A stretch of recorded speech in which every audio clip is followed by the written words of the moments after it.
అండి, potato curry చేస్తున్నాను.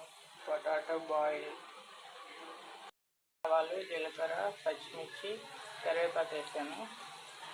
Onions ఇప్పుడు కరివేపాకు వేసి ఫ్రై కలుపుకోవాలి. అల్లం వెల్లుల్లి పేస్ట్ వేస్తున్నాను.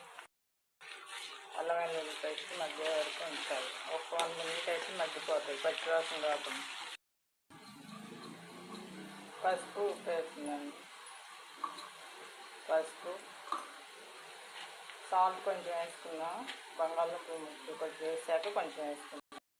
ఒకసారి కలుపుకున్నాం. ఉడికించి కట్ చేసి పెట్టుకున్న బంగాళదుంప ముక్కలు వేసేద్దాం.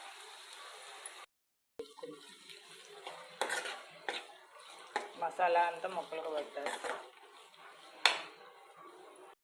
వేసేసానండి, ఆ క్లిప్ మిస్ అయింది. కొంచెం వాటర్ యాడ్ చేద్దాం. మగ్గిన తర్వాత కొంచెం వాటర్ పోసుకొని బాగా కలిపి ఒక 2 మినిట్స్ మగ్గిన తర్వాత గరం మసాలా వేసుకొని కొత్తిమీర వేసుకొని దించేసుకోవాలి. మసాలాలు ఎక్కువ వేయకుండా చేశానండి. గ్యాస్ట్రిక్ సమస్యలు వస్తున్నాయి కదా, అందుకనే మసాలా ఎక్కువ యూజ్ చేయలేదు.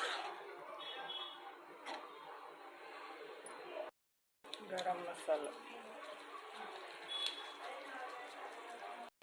బాగా మిక్స్ చేయాలి.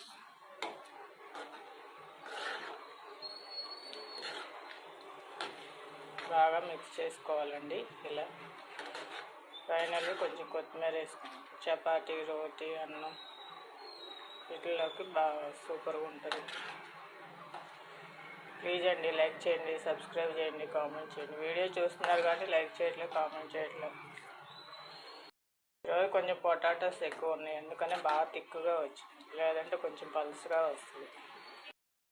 ఫైనల్లీ కొత్తిమీర యాడ్ చేస్తున్నాను. కొత్తిమీర వేసేసి కలుపుకొని 1 మినిట్ తర్వాత కట్ చేసుకోవాలి గ్యాస్.